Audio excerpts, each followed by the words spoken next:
When you have a hot flash, you swear that your temperature is higher, but your temperature doesn't change. It's your perception of temperature. They found that there's a neuron in the brain. It's called the candy neuron, and it's actually gets turned on. It has to do with the thermostat of the body, and in menopause, it gets turned on more easy, and so it actually has to do with the perception of heat as opposed to actually physically being hot.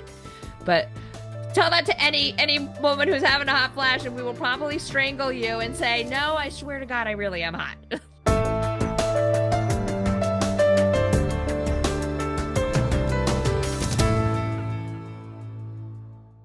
Thank you for joining us for another awesome episode of Bioenergetics Beat. I'm Heather Gray, a functional diagnostic nutrition practitioner and certified bioenergetic practitioner, and today is brought to you by NIKKI, Unleash the Wellness Within. It's a non-invasive, easily affordable, and highly effective approach to optimize wellness. It's a wearable device that puts frequency better-based life in your hands and on your wrist.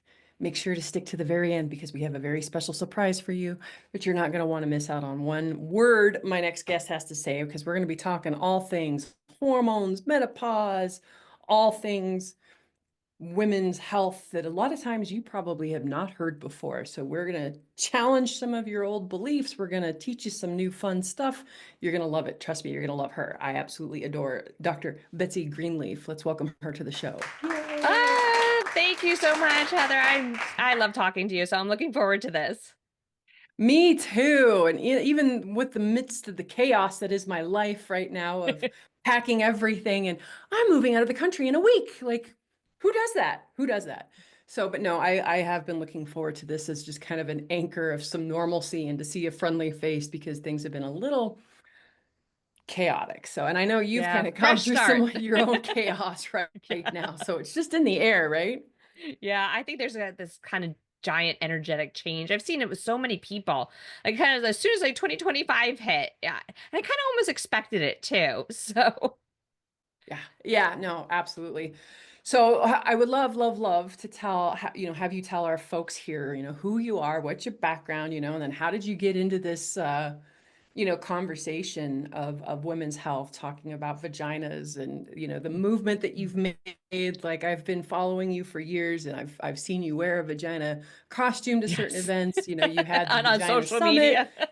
Yeah. So, yeah, I've seen you get banned from all kinds of social media. Like you're just such a rebel with a cause, and just a woman after my own heart. So like I said, I just love what you're doing in the world and how you just keep showing up fearlessly and putting stuff out there, even though a lot of times you're getting shadow banned or even just banned.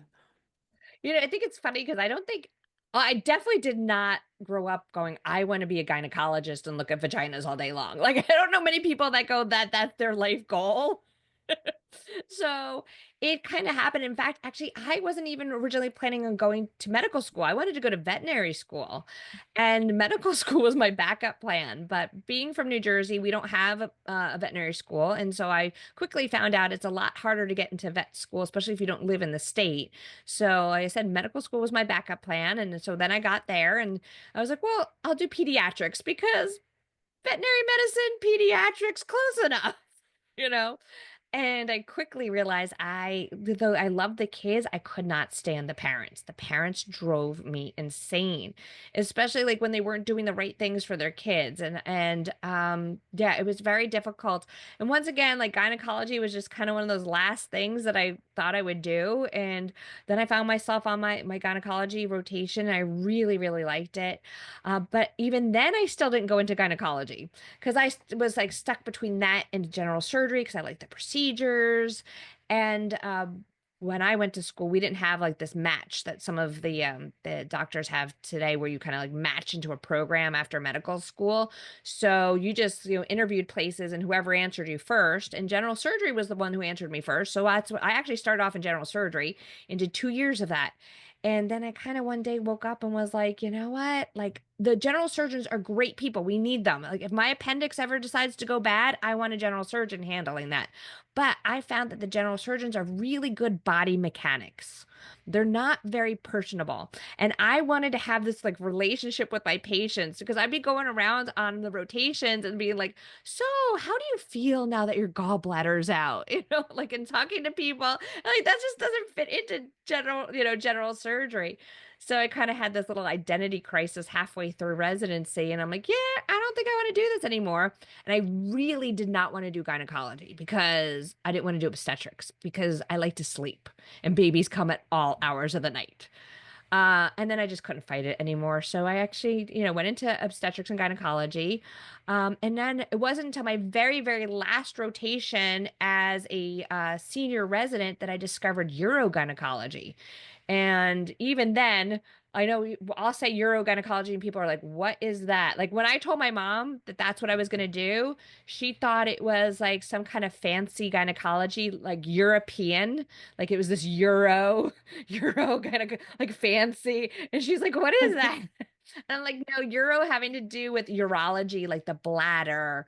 And so urogynecology has to do more with the bladder, the pelvic floor, more pelvic health. We even do bowel surgery. So it was more so from that standpoint. So I got the surgery aspect of things and the sleeping at night and the gynecology where I got to have relationships with my patients and kind of follow them throughout their lives. So that's how it kind of all happened. And, interesting enough, urogynecology is a new field and that it started in the 1970s. And so I'm actually the first board certified female in the world. I used to say the United States, but like United States is the only place that's given the board. So like in the world that is in urogynecology because it's such a new field. And there's only 1,500 of us across the country.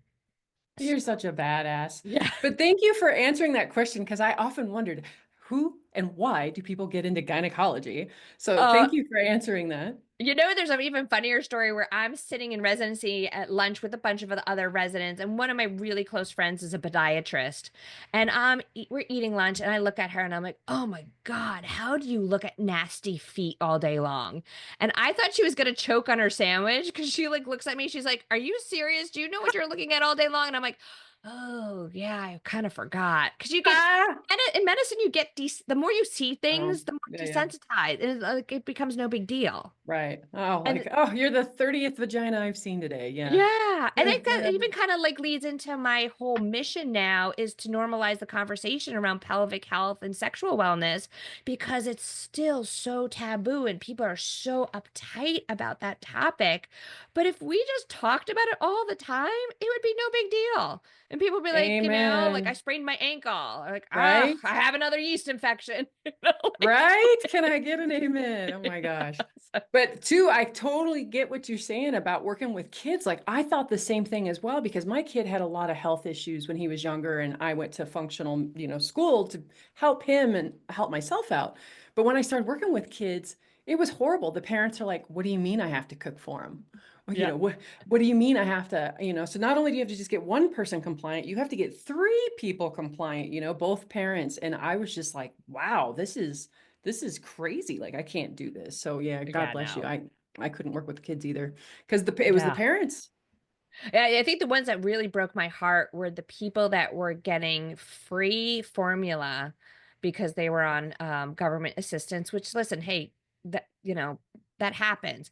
But they were getting free formula and they were watering it down because they were too lazy or too, I don't know, I don't want to, lazy is a judgment. I don't know what the problem was, but they were too whatever to go and get the free formula. So they would water it down and then their babies would not grow. And they would, they admit this. I'm like, just go get it's free. Go get it. Like give your baby, Right. They were or malnourished. Oh breastfeed my or gosh. something. Like, oh, that Heartbreaking. broke Yeah, my no. heart. Yeah. Same thing. Well, I was a vet tech student for a while too. And then after I had to put a couple animals to sleep for Oh, the first yeah. time, I was like, that's enough for me.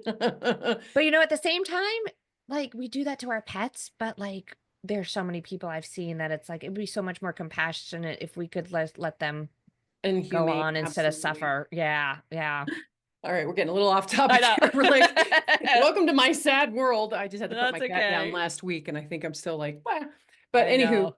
We're going to go to a quick break. When we come back, I want to dive deeper into the topic, which is menopause. It's not just a hormonal issue, and also, tie it back to how some of the frequencies on the NIKKI can also help with this as well. So don't go anywhere. Stay tuned. When we come back, we're going to dive deeper. So thank you. The very first day that I wore the device, I slept through the night, which is amazing. It looks like a little watch, but it's actually a frequency device. It's bioenergetic, so it has this little frequency light situation that goes into your arm, and it pretty much makes an immediate difference. So there's like a sleep mode when I go mountain biking. I throw it on an energy booster. Once I'm done mountain biking, I actually switch it to the other mode they have is pain and relief. When I'm in a stressful situation and I put it on, it helps me almost immediately. I immediately feel calmer, whether that's a frequency or me knowing that it's working or knowing that it's helping in addition to that. One of my buddies was like, do not discount this. This is an amazing device. You've got to give it a chance. It's got so many options. I'm just going to go over, it's like a menu that you can choose. It's so easy to use. You just click on what you like. For example, it's got travel, pain relief, energy boost, allergies. I really, really love this device. In fact, I have two of them because when one is charging, I want to wear the other because I'm never without it. It will never give you something where your body doesn't need and it is not natural. That's what I love about the device. Put it on focus, maybe halfway through the day as I was losing focus. And within about 10 minutes of turning on, I feel like my brain is just like, I'm connected. Like, wow. Trying all the frequencies and I love it. The one I'm using right now out on my walk is energy. It just energizes me. And I'm finding that I've got more stamina and more energy than I thought I would. My NIKKI helps me sleep better at night and helps me feel less stressed. I really been enjoying it. So I've noticed my energy's been up. I've been sleeping better. So the NIKKI is one price, and then you pay for the frequency sets separately. So you can get the wellness one, which is awesome. I really do love the new Lyme frequencies so much. It's incredible. NIKKI Wellness Technology. Delivering frequency enhanced health. We are NIKKI.com. Fantastic. Welcome back. I can't wait to dive deeper into this because it's a topic that's needed to be talked about so much. Most doctors even won't listen to a patient when they start talking about some of their symptoms, and they just brush it off to, oh, it's just a mommy brain. It's just pregnancy hormones, or it's just menopause. You're going through the change without digging deeper. And there are things that we can do to dial in to help this be a smoother transition. It doesn't have to be the hell on earth that a lot of women experience. So let's off to you, Miss. You know what? The other thing I'm finding too is now that I'm starting to speak more and more, I've always been talking about menopause, but now it's kind of more of a big focus. And even when I mention that word, first of all, there's many things with it. I wish we had a better word. Like in I think it's the Japanese or Chinese, their terminology for menopause translates into second spring, which I think is so much nicer. Because like menopause actually translate, meno has to do with blood and pause means stop. So it means the blood stops. So it's like very literal. And a lot of people like look at it as this stage of life where things are ending. But then the other thing I'm having problems with messaging is when I talk to women who have quote like gone through it, and this is their response, and oh, I've already gone through that. I don't need your help. Or I'm like, it's not a going through thing that happens and now it's over. And that's where I'm finding this messaging, like, some of the women that are maybe in their 60s and had menopause when they're 50, they're like, oh, I don't need to worry about menopause. I don't, I've already did that. And I try to explain to them, it's kind of like a butterfly where when you're in your reproductive years, you're that caterpillar.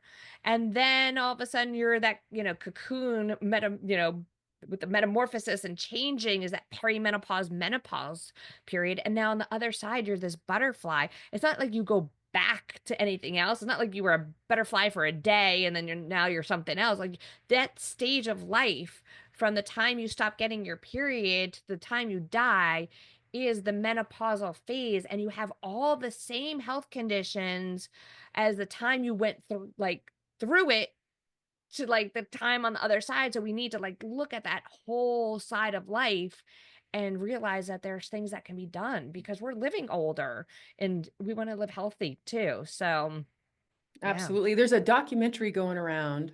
I can't remember what it's called. Is it it's the M Factor. Oh, I haven't seen it Did yet, you but see yeah, that? no, Oh not my yet. gosh. It is so good. It was so uplifting, but also really pissed me off because it kind of gave the background story of kind of obstetrics and how all this stuff started, and just how women have really gotten a poor end of the stick when it came to research around how our bodies work, hormones, things that we could do, even with just hormones themselves getting such a bad rap for so long, and how we're trying to re-educate people that no, they're not the cause of cancer. These are the causes of cancer, and this is a symptom of that, right? And to be able to get women back on bioidenticals and so yeah, tell us just a little bit, dive deeper into some of the things that are misnomers around menopause. Yeah, well, yeah, you hit the big one is that it still is that hormones cause cancer. That is a big one out there, and I hear it all the time because anytime you mention hormones to patients, they're like, I don't want it cause cancer. I myself, as a gynecologist, like this is like what you're talking about is true. We didn't get trained in menopause in OBGYN residency, and that's the one we should have been trained in. We got like 1 week, and they were like, okay, here's menopause. And back when I trained, everybody went on hormones because this was before the Women's Health Initiative study. It was kind of like the Oprah meme where she's like, a car for you, car for you. We were going to hormones for you, hormones for you, hormones for you. And then what happened was the Women's Health Initiative came out in 2001, which was this giant study where they were following women that were on hormones. And all of a sudden they were like, oh no, let's stop. They stopped the study because the women that were on the combined estrogen and progesterone started having higher rates of heart disease and breast cancer. And so this all of a sudden got printed in the New York Times. That was part of the problem. It got printed on the New York Times. So it's kind of like analogous to a rumor coming out today and going out on social media, and it like went viral. So a lot of people saw that. A lot of people got scared. Everybody came off their hormones. We had a lot of hot flashing, pissed off menopausal women walking around at that time. I wonder if that's where the Karen revolution came from. Oh my God, it's all these women, we took away their hormones and like overnight. And what we know about that study now is it wasn't the hormone. I mean, it was the hormones, but it's not hormones. The hormones that were used in those study were not bioequivalent, not bioidentical, not natural hormones that occur in the body. And then we got to take a step back further. Is like, why do not natural hormones exist? Well, that's a pure business decision because in the pharmaceutical industry and in medicine, if you invent something new, something novel, you can patent it. You can't patent anything that naturally occurs in the body. So our natural hormones cannot be patented. But what a company can do, and listen, whether you think companies are evil or not, this is purely driven by business decisions, is they came up with a hormone that kind of looked like estrogen, but was tweaked. So now this is a new invention. We can patent it and we can sell it. We kind of have a hormone that looks like progesterone, but we tweaked it. We put some extra things on that molecule, and the body still thinks these are natural hormones, and now we can patent it and sell it. So it was those hormones that were in the study, which now we know that the body doesn't process those not natural hormones in the same way. Go figure. Yeah. And so they're super inflammatory. They are processed down a different pathway that makes toxins. Those toxins can cause DNA damage. And we know that when DNA is damaged, that can turn on what's called oncogenes, that can turn on cancer genes. So it's not necessarily even that those chemicals were causing cancer, but they have a potential to turn cancer on in the right situation. So the big news is we know that these non-natural hormones are not the way to go, and that natural hormones don't do the same thing as long as they're in balance. And that's the other key. As long as they're in balance. If you're not in balance, then they do have a tendency to go be metabolized down a toxic pathway and potentially turn those genes on. But we don't really say that they cause cancer, but And they can also potentially kind of feed a cancer. But yeah, so I personally think it's criminal that those non-natural hormones are still on the market. Like it makes no sense. If we know that these hormones are like can do these things, why are they still being sold? And unfortunately, those are the kind of chemicals that are in birth control. We don't have a natural birth control. We don't have like a bioidentical hormone birth control. And I keep telling everybody, steal that idea from me because I don't have enough money to like, Take start a that and run with it, pharmaceutical please. company, but somebody take that idea and start that because I have two young teenage girls that at some point I'm sure will be on birth control, and I'm like, ugh, I was on birth control for a long, long time, and I know all the inflammatory issues that I had from it, and I'm going, oh my God, I wish there was a more natural alternative from the hormonal standpoint for them, but yeah. Absolutely. Absolutely. Yeah, no, So it is criminal. And it's also, if you're going to work with a doctor, getting prescribed these things, make sure that you're getting your tests done, every 3 mhm. months, 6 months. Don't wait a whole year because a lot can happen in a year, stress, a lot can happen in a day. Like my life blew up in a week, and all these things are contributing factors to things. So if you don't want a wildfire to go out of control, keep testing your levels every couple of months. They're not expensive tests, and just stay on top of, because, the more you know. And you know this, and you bringing up stress is that so people going through menopause are having troubling symptoms, and symptoms can be almost anything. It can be anything from brain fog to hot flashes to dry vaginas. Yes, they said that.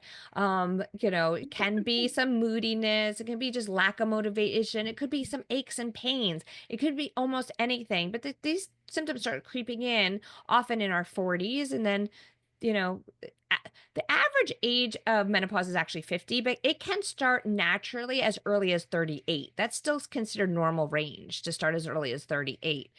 Anything beyond, prior to 38, we consider premature, and then we have to look into it medically. But a lot of people walk in the door and when they recognize that they're having these problems, they're like, I'm in menopause or I'm in perimenopause. I need hormones. And this is the other thing I'm trying to get out there is that hormones aren't necessarily the answer.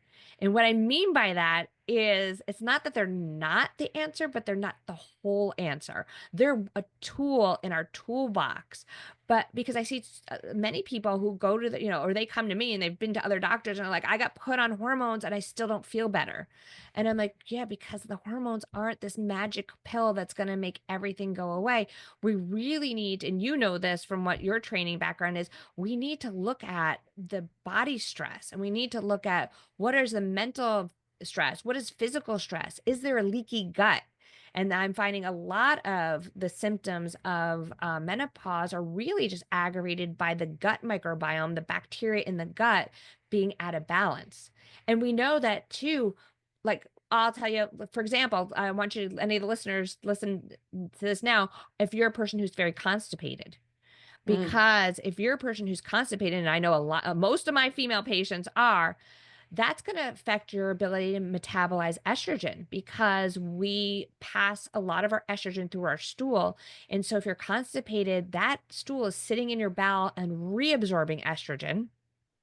And so now you get this recirculation. And that's why sometimes the women who are constipated have a harder time going through perimenopause because they go into this estrogen excess state. So this can be, that the gut microbiome is not balanced and the bowels aren't moving and functioning properly, and we're not eating and drinking and doing things that are healthy for our body. All these are going to have a massive effect on the body. And even something as simple as brain fog. A lot of times they're like, people are like, oh, I don't feel any better with the hormones. And you got to go more simple than that. Like, how much water do you drink a day? Because dehydration, one of the number one signs of dehydration is brain fog. So it's not just getting hormones, it's looking at the whole picture and putting that together. And that's really been my big movement now, because unfortunately, and I teach a lot of practitioners, and I try to, for the different organizations I teach, I try to, they're all even the practitioners, they don't know any different. They're walking through the door going, okay, teach me hormones. And I'm like, okay, we're going to teach you hormones, but you got to look at all this. You got to look at people's sleep. You have to look at their diet. You have to look at their hydration. What is their mental stress level? If we don't look at all that stuff, the hormones are just not going to work. So, Absolutely. 100%. and Like, if, it's so frustrating. I mean, I was working with a cancer doctor there for a little while, and they would work with other cancer doctors who would tell them that it doesn't matter what you eat. And it doesn't matter about the stress, and it doesn't matter about, but I'm really constipated. Oh, don't worry about it. Take some Miralax. Like, it was maddening how people are still getting that message from practitioners still. And that's why, I'm so grateful for this movement, and practitioners, doctors like yourself who have learned this information are saying, no, we got to look at the whole picture, because you can't just throw hormones at something. Like I said, that could be adding fuel to the fire if a person is massively inflamed, constipated, not sleeping at night, too much stress, liver congestion, dysbiosis in the gut, all the things. yeah, yeah. And it's just, it's crazy. And I guess I really geek out on the gut stuff. It's kind of like I went down that rabbit hole. I discovered it one day, and then I was like, oh my God. And it always amazes me that Hippocrates in 440 BC said, let food be thy medicine. And I'm like, wait a minute, we've known this answer for how many thousands Well, you of said you got a years? week of menopause training. That's more than you get of nutritional training, which is usually like 7 to 8 hours. So Yes. one day, like, Yeah. wrap your brain around that. Yeah, exactly. It's absolutely amazing. And the other thing is, the other problem I see too is that when it comes to the way we process hormones, is I'm actually going to take a step back and a little teaching here, is that cholesterol is our parent hormone. A lot of people vilify cholesterol, but we need cholesterol to make testosterone, to make estrogen, to make progesterone. But it all has to be done in a relaxed state. And so, one of the problems, and I know like the cardiologists get all mad at me when I talk, when I talk about cholesterol, but I'm like, cholesterol is not the problem. Inflammation is. We need to like Yep. get to the root, because inflammation is what makes the cholesterol sticky. We need the cholesterol for everything to function. But the other thing is, let's say you have a person who's in a very stressed state, whether their gut's imbalanced or their life is imbalanced, or, and now you're throwing hormones at them. It can actually backfire, because they could back convert their hormones into cortisol. Because this is where, like, I show when I teach my practitioners the pathway by which the hormones are produced in the body, and sex hormones and stress hormones can't coexist. It's one or the other. So that's why we say sex and stress can't exist together. So if you're giving regular hormones and someone's really stressed, they're just going to make more stress hormones, and it's just going to feed into that stress. So it's really coming to this kind of balance with it all. So Absolutely. And just like hormones are not a magic bullet, I tell people yeah. that with the NIKKI as well. When I was going through menopause myself, because I had a hysterectomy back in 2020, it helped with the pain. It helped with inflammation. It helped with mood and stress and emotions, but at the same time, I had to make sure I was going to bed at a decent time. I had to make sure that, I quit drinking. I made sure that my diet was, really good, and that the water intake was healthy and the right amount, and then these things can come in and be awesome tools, but they're just that. They're not magic bullets. They're tools. Yeah. And I'm glad you bring up your NIKKI things, because like I really excited talk about something else we're not taught in medical school. Really exciting. I'm working on my 4th board certification right now, and I'm doing the integrative medicine fellowship with Dr. Andrew Weil. And we actually just had a whole module on bioenergetics, and it was fascinating. And it was something that I was like, oh my, because it's something I've always been interested in, but I was like, oh, is this a little woo-woo? But to have it actually taught in a medical school, and for them to like actually have studies validating that it is like a real thing, and it's not this woo-woo crazy, like that are. I love the fact that we're starting to talk more about physics Yeah. in the medical field. And, Tesla had said that everything is made of energy, sound and vibration, and that we're starting to kind of bring that back into the healing modalities. And I'm getting goosebumps as we're talking about it. And I think we, like, as humans, kind of intuitively pick this up without thinking. You're like, there's sometimes you meet somebody and you just get this like good feeling about them, or you just get this bad feeling about. It's got to be with the frequencies that they're putting out. Like, it's something that I think we're definitely have, a antenna to pick up, and that, well, and I know some of us are a lot better at that than others, because you and I know some people that are energy healers, and they do stuff that I cannot explain, but I'm very excited to see this coming as, as a field. So Absolutely. Well, we'll have to talk more and maybe get you signed up as an affiliate. Yeah, this little device has been pretty amazing. I've worn it for 2 years now, and I could give you a testimonial on every single frequency, except for sleep. The sleep frequency never really helped me. But then now that we've got trackers, like I can watch my tracking device and see how these different frequencies like affect my body. So it's not just woo-woo. Like we have data now to Yeah. back up a lot of this stuff, which is amazing. That is really cool. And then there So was something that came out not too long, and I don't remember what it was called, but it was something similar. And so I'm sure this one would help too, but with hot flashes. There was something I saw with them using it with specifically with hot flashes, which is pretty cool. And actually, here's an interesting fact about hot flashes. When you have a hot flash, you swear that your temperature is higher, but your temperature doesn't change. It's your perception of temperature.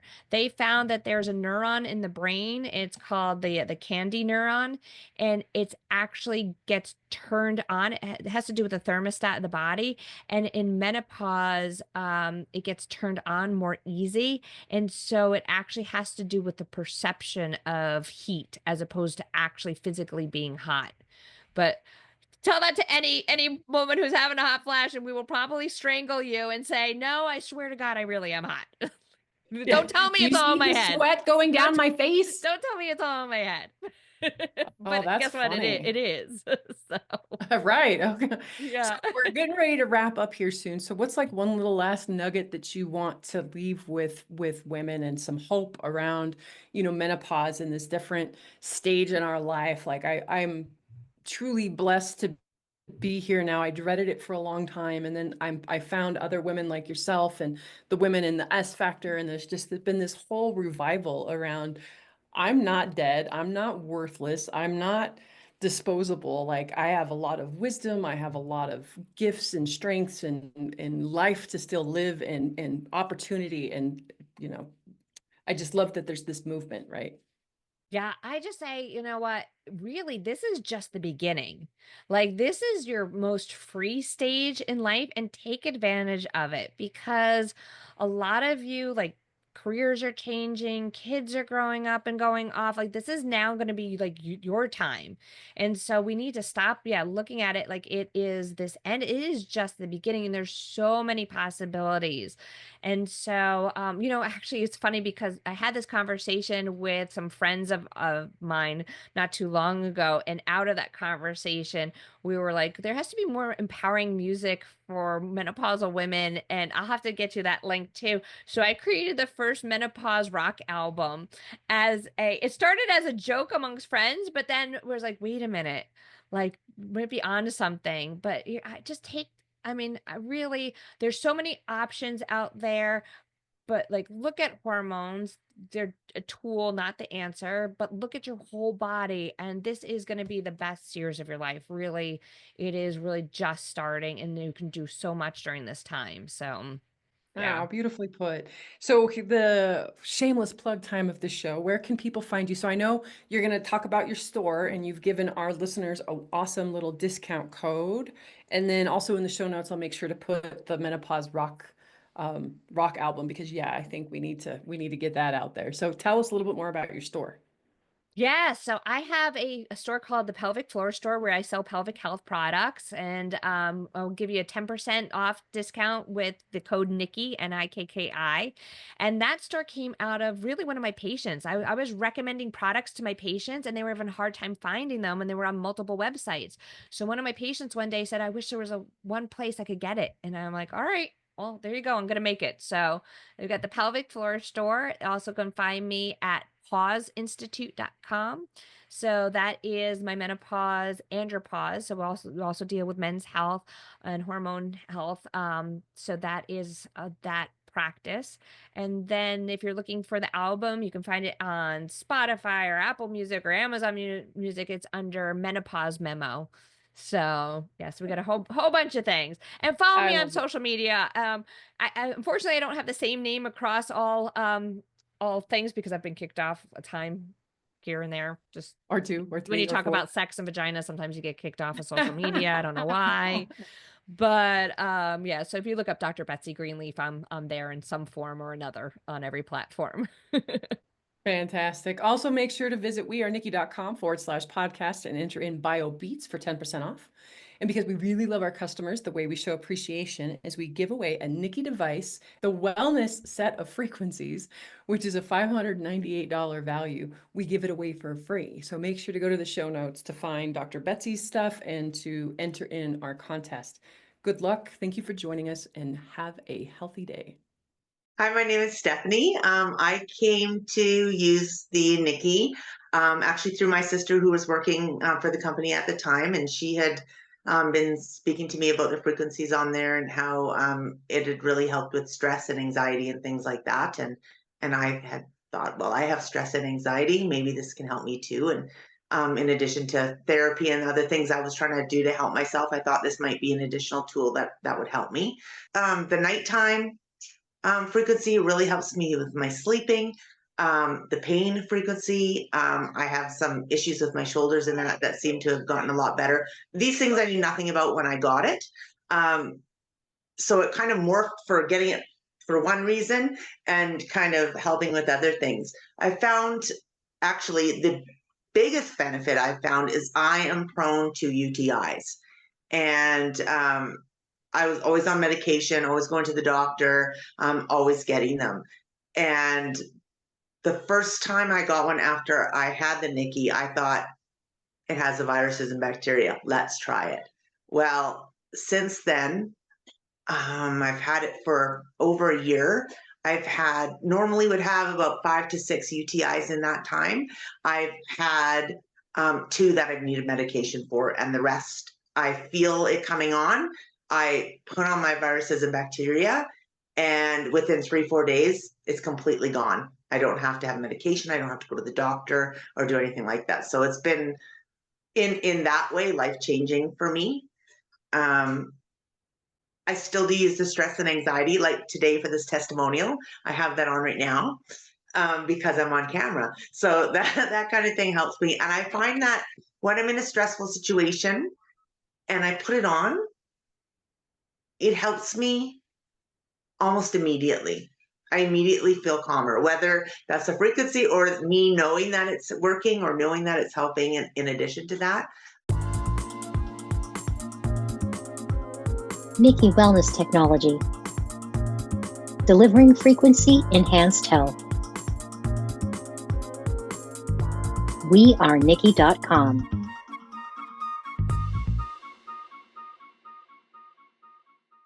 The views, information, and opinions expressed in this content are solely those of the individuals involved and do not necessarily represent those of Freemedica. Freemedica Technologies, Inc. and its employees are not responsible, nor verifies accuracy any of the information contained in the following content. The primary purpose of this content is to educate and inform. This content does not constitute medical or other professional advice or services.